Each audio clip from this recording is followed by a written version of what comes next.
And I think we are live. Hello, hello. Yeah. Hey. How are you, Jen? I am wonderful. How are you? Good. Well, I really, really appreciate you being here with me. We're doing our very first FXB Chat.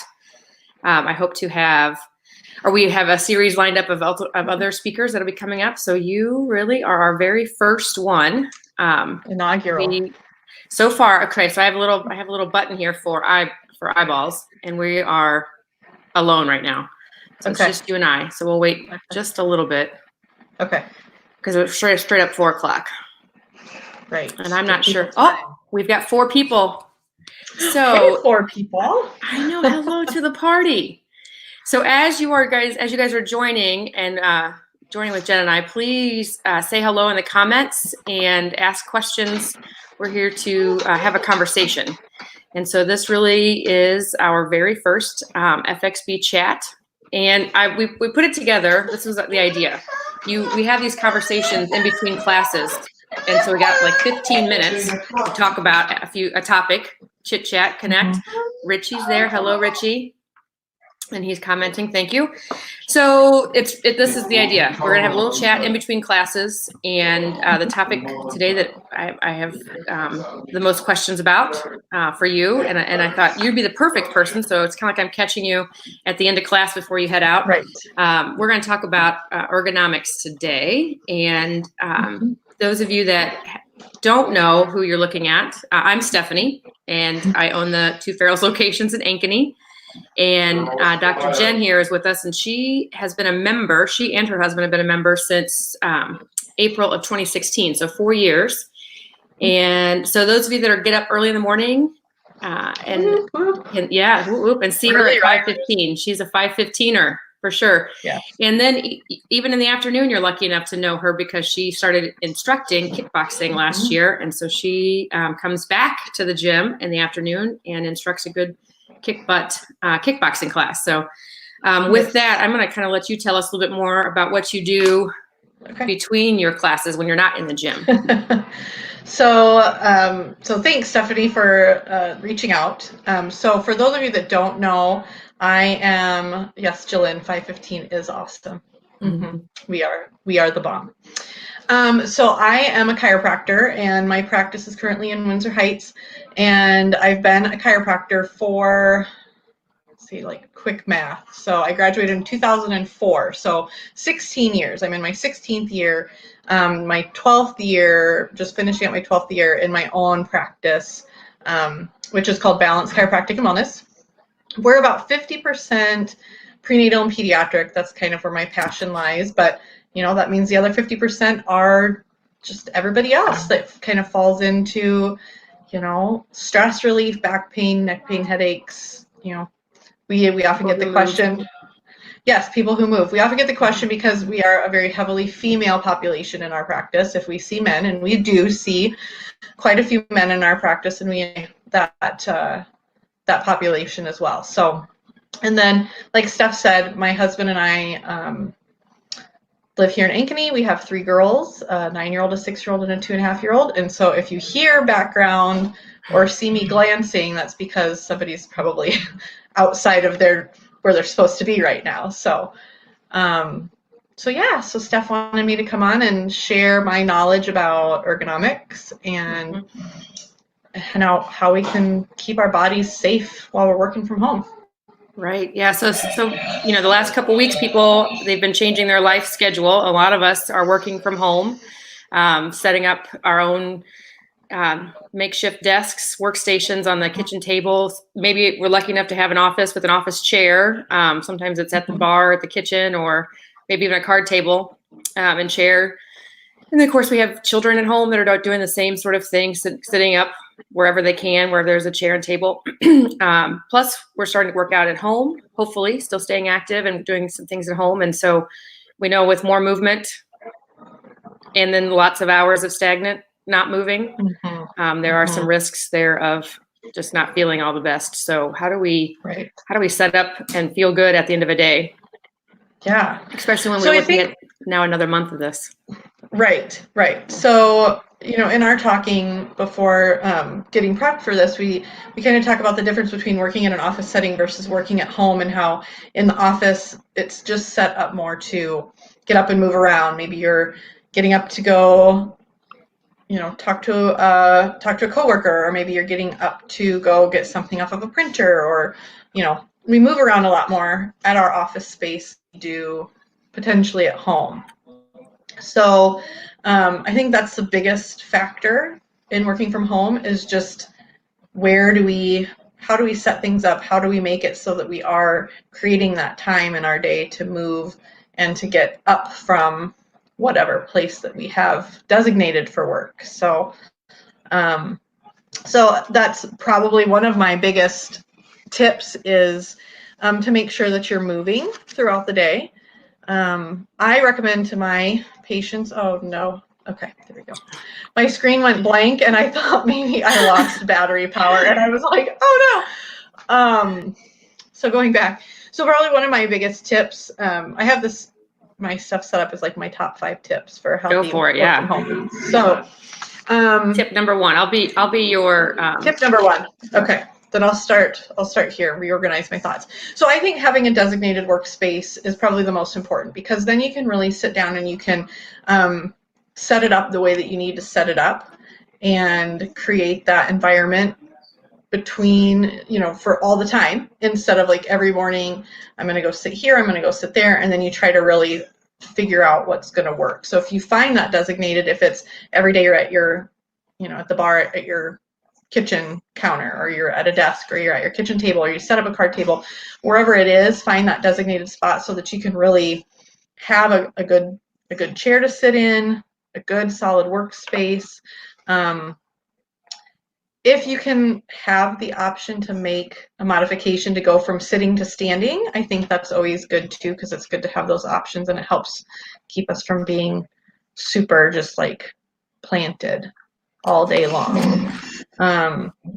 So like a recliner, or a couch, or your bed, or the living room floor are probably not the most ideal for your work from home space, because you're not going to really that for right watching TV, right. not for working. Right, exactly. Okay. So then that leads to tip number 2. The reason why you want to have that designated workspace is because then you can set up for good posture. So if you've got a good solid chair, if it's a kitchen chair, or if you do have a desk chair, making sure you keep 90 degrees in your mind. So you want your hips, your knees, your elbows to be about 90 degrees. Your elbows can be slightly less. So if you have a desktop that has like a rollout feature with the keyboard, you can use that. And you really want to focus on setting it up so that you're not slouching by 20 minutes in, looking or looking down, or put a pillow behind your lower back so that you can support yourself sitting up. You kind of want to sit up on those sit bones in your chair as well. And if your chair doesn't fit the height of your desk, make sure that you sit on a pillow, phone book if you have to, whatever makes the chair fit your surface well. And then if you are shorter stature and you need to do that and your feet don't touch, throw a box in front of you so that your feet are sitting flat on the floor too. So very good. Yes. So that when you said a stand-up option, is that the same thing? You're standing up now and you're 90 degrees still with your elbows? Right. So right. it is. So you're up quite a bit. Right. So for instance, I'm 5'9". If I stood at our island, which is a countertop height island, that would not be good ergonomics for me, because then my arms would be too low, my laptop would be too low, and it would really promote kind of that slouching, looking down posture. And anytime that you kind of push that head forward and down, that puts added stress and strain on the muscles in your neck. It can cause headaches. It can cause tightness in the neck. Same with the lower back. If you're doing a standing desk, you want to make sure that you're in good posture so that you don't strain that lower back either. Very good. Yes. Yes. All right, moving on to tip number 3. So the computer setup. You're probably on one, I'm on one. I'm also not, I'm not doing work at this point in time, and my desk is set up so that it's a little bit more effective, but laptops are generally not ergonomically friendly because the screen is too low for most people. So if you think about, if you're looking at a computer right now, that top border of the frame of the computer, you want that to be elevated enough so that it's level with your eyebrows. So that when it's sitting on your desk, it should be the same, that top border should be the same height as your eyebrows. So that allows your head to stay neutral, and then you're scanning your computer screen with your eyes, not with your head. And that keeps you in a much more neutral position. So if you are working from home on a laptop, if you have a desktop or a monitor that you can mirror, like hook your laptop up and kind of use the computer screen, do that. Or get just a really inexpensive external wireless mouse and keyboard, and then set your laptop up on like a box or a ream of paper or something so that you can elevate it. But the screen is elevated, and then your keyboard and your mouse is where it needs to be. Very good. I have mine set up on a basket right now, but only so that you weren't looking up my nose. Like I thought I'd better be a better angle for the video camera. So maybe that's also a good, like whatever angle you're doing to look good. Yes. Get up higher too. Because I could be up, maybe I could be up a little higher. Yeah, probably right there. So it's level with my forehead, but then you can't type that way because then you're typing with your hands like this. So you want to make sure that you have that keyboard. And then same thing, you know, you don't, when you're typing on your keyboard, you don't want to type so that your wrists are bent back like this. And you don't want to type so that they're up like this. So you want your wrists to stay neutral. And a lot of people will use like a pillow, a rest in front of their keyboard and a little rest on their mouse pad to help keep that hand in a neutral position. And that helps prevent like carpal tunnel syndrome, things of that nature when you're sitting on the computer all day long. Yes. Very good, very good. So kind of in the same thread, tip number 4 is at work. A lot of times we have if we're on the phone, we have, you know, whatever phones we're using, we might have a headset, we might not have brought that home.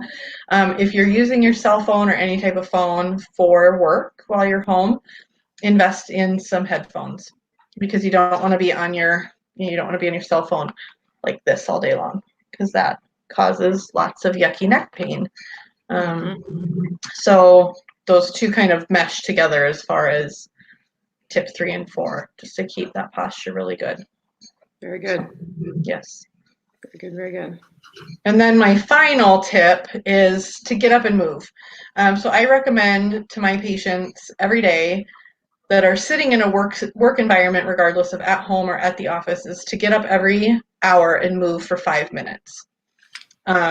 So set a timer, put it in your calendar, set an alarm on your phone, just to be able to get up and move and literally like get out of your chair so that you, because I'm going to give some stretches that you can do like at your desk, but it's always better if you just get up out of your chair, because that helps to reset your posture then too. When you stand up, you stretch, you move around, and then you can sit down and kind of say like, okay, fresh start. Now I'm going to work for another hour. Drink plenty of water, because you want to keep your muscles, your ligaments, your tendons all hydrated. If you feel like you're getting up and you're super stiff, you're probably not very well hydrated. And then drinking a lot of water means you have to go to the bathroom, and that makes you have to get up out of your chair. Using the bathroom on the different level of your home. So if your home office is in your basement, walk upstairs to use the bathroom. If you're on the main level, walk down to the basement or walk upstairs, wherever you might have another bathroom, to just kind of get the blood flowing, get things moving, get your heart rate up a little bit. And step outside if you can, if it's not raining and it's getting nice out. So if you can step outside, get some fresh air and some sunshine for that 5 minutes.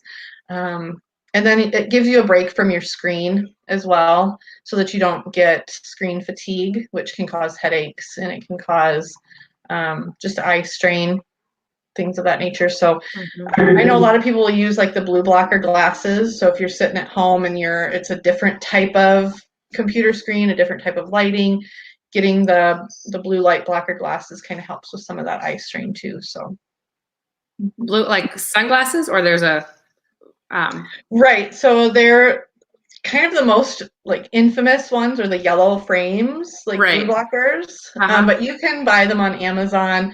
I'm sure Melissa Billings can help us out with that as well on a really good type of blue blocker sunglasses or glasses just to help.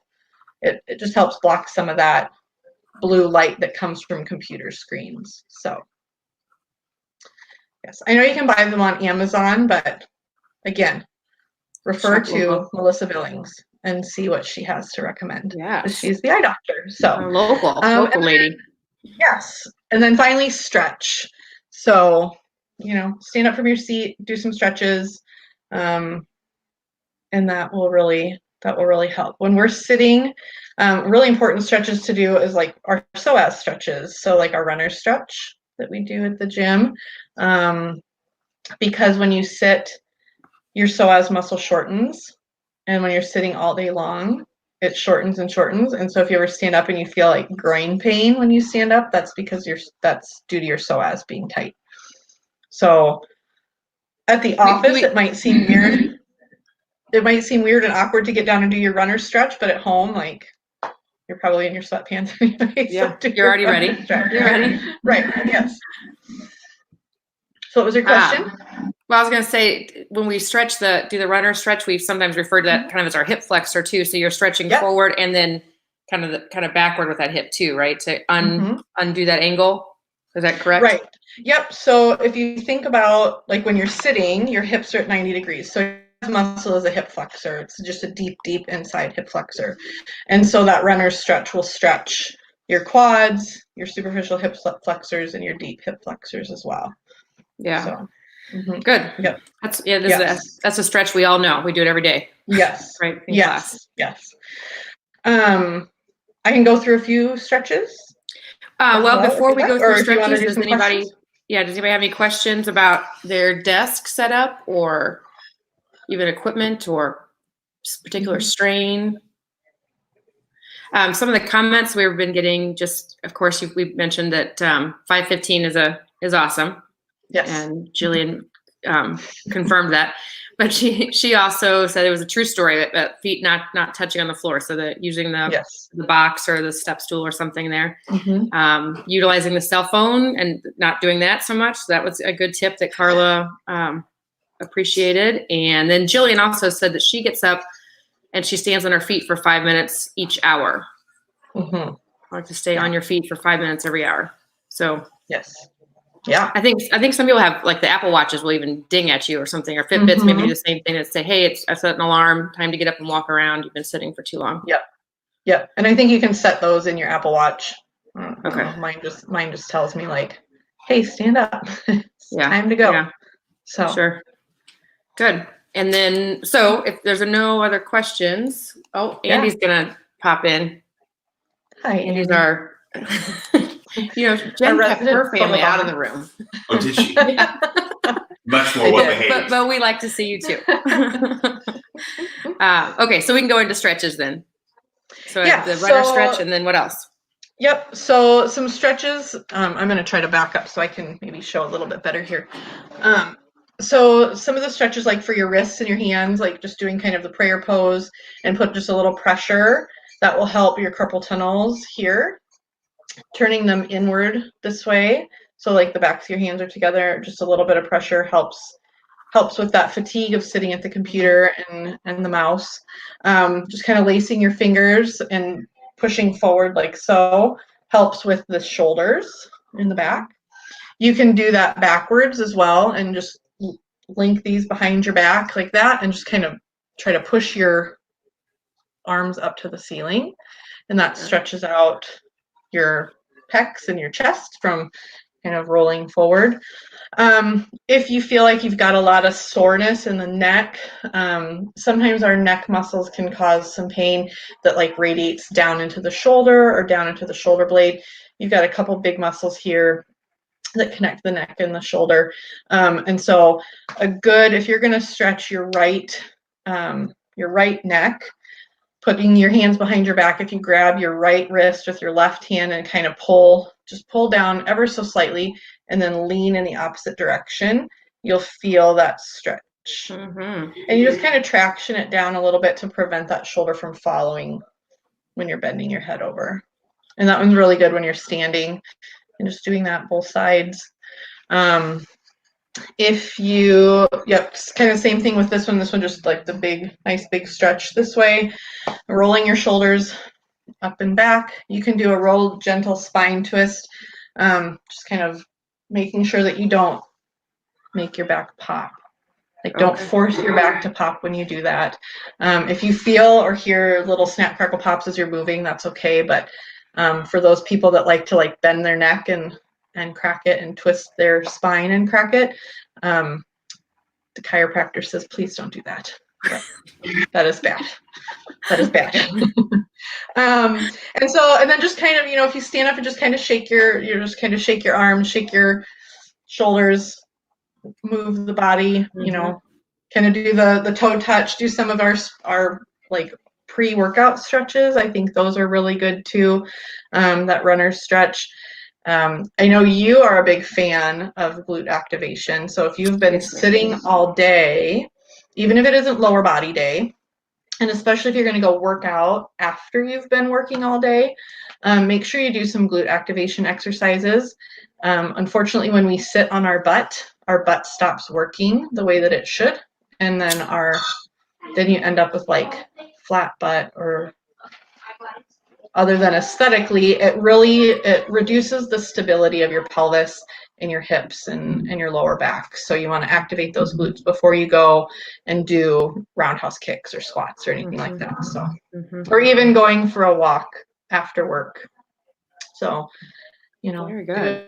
do a few little, oh gosh, now I'm just totally blanking. It's like the end of your workday. The hip raises off the floor, do some donkey kicks, do some fire hydrants. Those are all really good. If you have a band, you can do a little modified like trio of doom with a light band. That would be great activation. Yeah. Yes. Very good. Very good. A lot of people there just shudder at the trio of doom. Right. Like, Trio of doom. No, don't do it. For stretching, not for stretching. Yes. Yeah. Light yellow band. It's totally fine. Very good. Very good. Yeah. And we've had some feedback in the last week with people I've been talking to about just the things you talked about, just being stiff and, their neck, and just obviously sitting in a position that they're not used to sitting. And the saddest thing I shared with you earlier was, you hit a button and say, join a meeting, and you're there for an hour, and you hit end meeting. And instead of getting to get up and go to another conference room or go back to your desk, you hit join a meeting. And so you just from back to back to back, without a break at all. So, and a lot of meetings now are using video. So you don't really have the capability to run to the bathroom quick and not be noticed. I mean, you can, you should, but it'll be at least know that at least part of it. Yeah. Well, I really appreciate you've taken the time today to answer questions and be our very first guest on our FXB Chat. So fun. Thank you so much. And I want to thank those of you that were able to join today in your comments, and watch for our next scheduled FXB Chat. Will be coming out. I don't even know. That's one thing we might have to do is figure out how to keep track of what day of the week it is. It's Thursday. It is Thursday, so probably be early next week. Yeah. But we'll do these on a regular basis. And so if you've got topics and questions, even for Dr. Jen, or for me, I can help find. We got lots of really great members and resources in the network. So you guys stay connected, and we will see you next time. Thanks, Jen. Bye. Bye, guys.